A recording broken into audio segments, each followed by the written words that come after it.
Pessoal, bom dia para todo mundo que está aqui na página do meu irmão Eduardo Bolsonaro.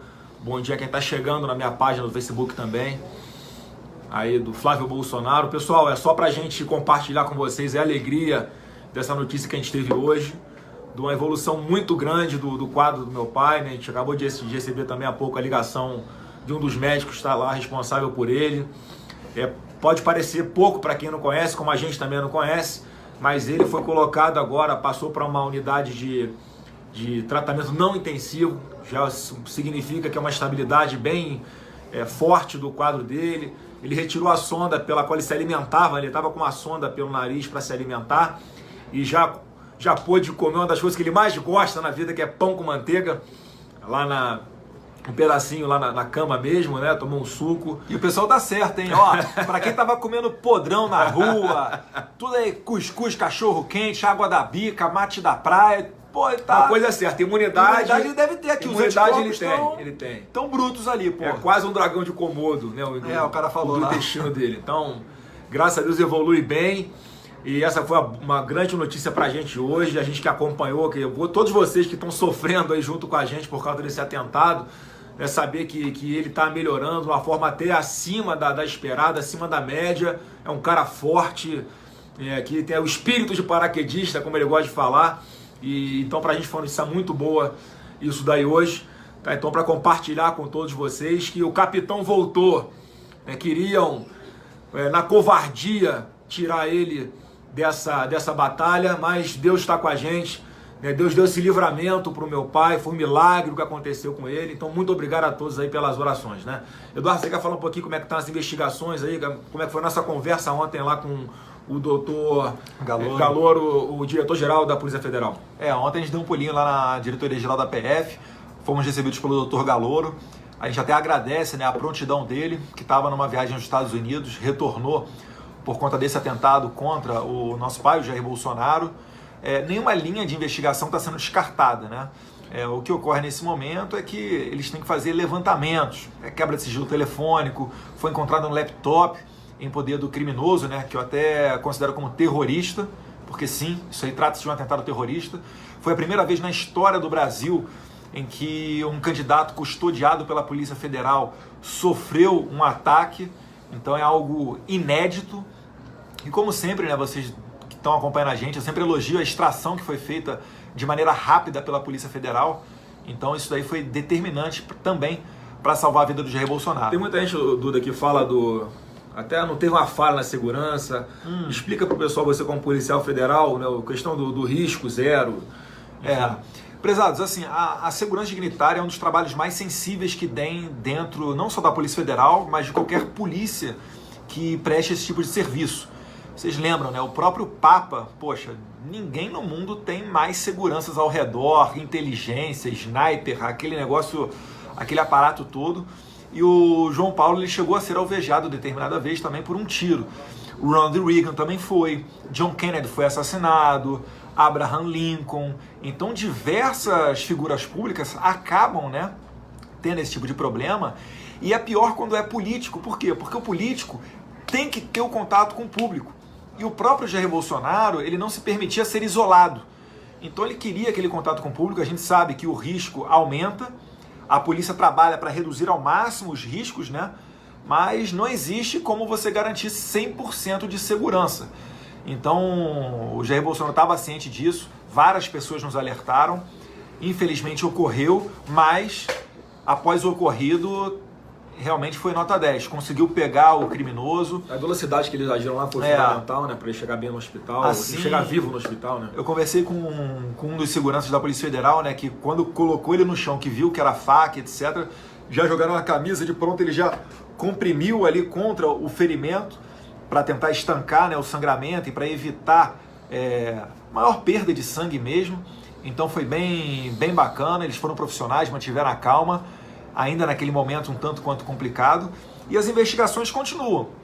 O Adélio, todo mundo está vendo, ele tem 4 celulares, poxa, ele foi pego com um laptop, todo mundo sabe que ele foi no clube de tiro que eu costumo frequentar em Santa Catarina, coincidentemente, num período bem próximo, onde ocorreria um curso, e um curso que eu já fiz, e eu ia fazer de novo esse curso de tiro, que é com o instrutor Troy, da SWAT. Ele veio dos Estados Unidos para fazer esse curso.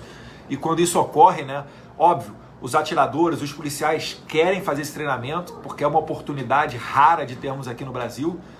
Não sei se pensando nisso, o terrorista, o Adélio, foi lá, mas talvez ali por uma coisa de destino a gente não se cruzou dentro lá do clube de tiro. Não tenho dúvida, na minha percepção houve um mapeamento, a gente até agora não sabe qual é a real dimensão disso. A Polícia Federal está aí fazendo as investigações, está monitorando. Eu acho que agora o principal trabalho que tem que ser feito é esse de inteligência, de monitoramento aí das ameaças pelas redes sociais que a gente tem recebido. Tem uma outra situação, ele foi filiado ao PSOL desde a fundação do PSOL até 2014. 2014, coincidentemente, foi o ano em que o Jair começou aí essa caminhada pelo Brasil, e quando alguns dali já o identificaram como uma ameaça a essa velha política, esse sistema corrupto que não tem alternância de poder, é sempre PT e PSDB ali, é tudo esquerda, que é tudo a mesma coisa, eles parecem que tem ali um pacto, então assim, é uma coisa a ser considerada também. Por que logo 2014, Enfim, a gente está confiando no trabalho da Polícia Federal. O Francisquini deu a notícia também ontem de que ele visitou em 2013 a Câmara dos Deputados. Tem um registro interno aqui da Câmara em que ele foi no anexo 4. O anexo 4 é um anexo onde tem centenas de deputados. Agora eles estão na corrida para saber se tem como identificar com o gabinete qual deputado que ele foi, o que ele foi falar. Isso daí vai trazendo muita suspeita, né? Porque se for alguma coisa arquitetada, qual é a visão que eu tenho? Eles já tiveram desgaste político de tentar matar um presidenciável. Eu acho que nada vai impedir que eles tentem fazer isso de outra maneira. E essas pessoas, terroristas aí que tentam matar os outros, explode caminhão, bomba, envenena, etc., eles não agem de maneira racional. Se você analisar fria e racionalmente, qual era o pensamento que eu tinha? Não vale a pena me matar, porque isso aí pode até desencadear uma onda mais favorável para o Jair Bolsonaro chegar à presidência. Só que essas pessoas, elas não têm um pensamento racional. Elas agem para chamar atenção, para conseguir autoria, para espalhar o pânico na família, para tentar desestabilizar emocionalmente. Então a gente está assim revendo a nossa segurança, o Flávio também no Rio de Janeiro. Pois é, isso que eu ia falar, Eduardo. A gente tem, uma das linhas de investigação da Polícia Federal é que essa conhecida como lobo solitário, uma pessoa que age sozinha, uma das linhas, tá? Então a gente não sabe se há outras pessoas também que poderiam, assim como ele, ter esse tipo de iniciativa, esse comportamento contra um de nós agora, já que o meu pai está lá no local, ele está se expondo menos, por obviamente não estar nas ruas. A gente não sabe até que ponto agora não pode ser eu não posso ser um próximo alvo, o Eduardo não pode ser um próximo alvo, enfim, alguém da família como um todo não pode ser um alvo. Então a gente está com essa preocupação, mas a gente não vai deixar de fazer campanha, isso não vai nos intimidar. Eu já estou com algumas agendas aí que eu vou confirmar a partir de hoje à noite no Rio de Janeiro, continuando a minha campanha ao Senado Federal, que está muito bacana. Eduardo é candidato a deputado federal em São Paulo. Não vamos abrir mão de ter esse contato com todo mundo nas ruas. A gente gosta de fazer isso. A gente não vai abrir mão, né? Exatamente. Na Venezuela, vocês viram provavelmente também a entrevista do general Mourão para a Globo News. E ele está jogando duro na questão da Venezuela, assim como o novo presidente da Colômbia, o Ivan Duque. E, meus caros, dentro da Venezuela existe sim, para que você que não sabe, tá? Se você acompanhar lá o pessoal do Rumbo Libertar, se você acompanhar a situação da Venezuela através de fontes fidedignas, vocês vão ver claramente a participação de grupos terroristas ali dentro. Eu não preciso nem citar, um deles é o Hezbollah. Então, de fato, negócio a faca, questão de jogar duro com a Venezuela, enfim, são diversas linhas de investigação que estão sendo feitas, E ainda está chegando muito material, está sendo feita muita coisa. Então, quem sabe nos próximos dias possa haver novidades no caso, tá? Que pode ser um lobo solitário? Pode ser um lobo solitário. Mas olha, tem muitos indícios e tem muitas coisas acontecendo que nos levam a crer que não seja esse o caso. Perfeito? Pessoal, então, passando aí, mudando o assunto, como está no título das nossas lives, mais uma vez a gente está olhando para cima e para baixo, porque estamos aqui no... O celular do Flávio está em cima. A minha página está aqui em cima e a do Eduardo está aqui embaixo. E o meu está aqui embaixo. Aqui. Quem segue uma e não segue a outra, por favor, vamos curtir aí as duas. Então, pessoal, olha só. Com relação a essas pesquisas... Deixa eu mostrar aqui, o nosso aparato, o tripé que veio da CIA e da NASA aí, para vocês verem, né? Toda a nossa... Eu não vou mexer no meu não, senão vai sair do lugar aqui o tripé, né? Mas, pessoal, com relação a essas pesquisas que saíram aí, a gente sempre faz questão de frisar o seguinte: Ibope e Datafolha, por exemplo, são dois que não dá para confiar, eles erram tudo. Eles erram tudo. Eu já fui vítima disso, para quem ainda não sabe, em 2016, quando fui candidato à prefeitura, que no sábado o Datafolha me dava 7%. No domingo, no dia seguinte, eu tive 14% nas urnas. Ou seja, 100% de margem de erro. Isso porque muitas pessoas deram voto útil em outro candidato, ou seja, não votaram em mim, votaram em um outro que as pesquisas indicavam que teria mais chance de tirar o candidato da esquerda de passar para o segundo turno. Então não vamos acreditar nisso. Inclusive as pesquisas que colocam o Jair Bolsonaro em primeiro lugar, porque obviamente não tem mais como esconder, mas colocam ele em primeiro lugar, e aí em simulações de segundo turno, o Bolsonaro perde para todo mundo. Bom, um cara que acabou de ser vítima de um atentado contra a sua vida, a gente está presenciando na história do Brasil um atentado contra a democracia, como o Eduardo falou. Isso não tinha acontecido ainda na nossa história recente. Como é que pode? Foram anos de governo do PSDB, 8 anos, depois 13 anos de PT, mais 2 anos de PMDB, e não houve atentado nenhum. Agora que aparece alguém que é de fora do sistema, uma pessoa que é considerada de direita, né, e que tem essa independência com relação à velha política, não deve nada para ninguém, está chegando onde está chegando por vontade de Deus e porque as pessoas acreditam em nós, e com a internet a gente consegue dar nossa mensagem muito mais direta. Por que agora acontece? Que coincidência é essa? Ou seja, o modus operandi dessas pessoas de fazerem política, de defender o seu patrimônio, eles acham de verdade que o Brasil é o patrimônio deles. Eu fico imaginando o que passa na cabeça de alguns candidatos, como assim, por que surgiu esse Bolsonaro, de onde? Era a minha vez de entrar no poder.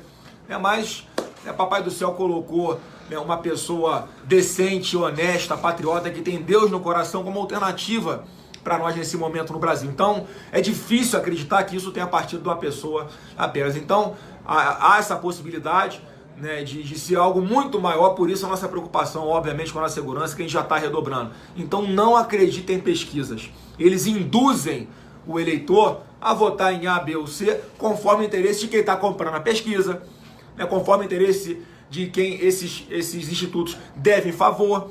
Então não acreditem, inclusive, naquelas que nos colocam na frente, porque a nossa convicção, e tenho certeza que todo mundo aí concorda com a gente, é que o Jair Bolsonaro está muito, mas muito maior do que eles colocam aí, e a distância dele para um segundo colocado é muito maior do que isso. Há a chance real, sim, do Jair ser eleito ainda no primeiro turno. Esse é o pavor de todos os outros. Eles querem levar essa eleição para o segundo turno de todas as formas. Então a gente pede aqui ajuda, a colaboração de muitos de vocês que já fazem.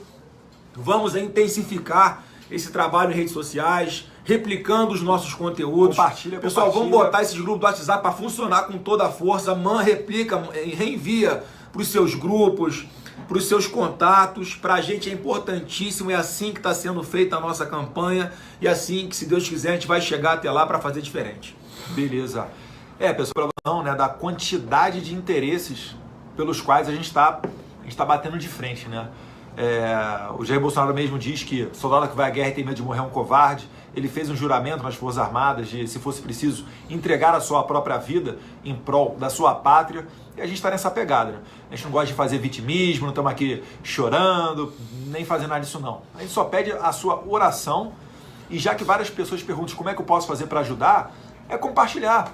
É compartilhar no Facebook, retweetar, inscrever lá no canal do YouTube, mandar para frente no WhatsApp. Arruma um adesivo aí do nosso candidato no seu estado, ajuda na divulgação. Eu sei que é difícil, a gente mesmo para mandar material. Poxa, agora que chegou um materialzinho melhor lá em São Paulo, eu vou começar a distribuir melhor, a fazer adesivaço.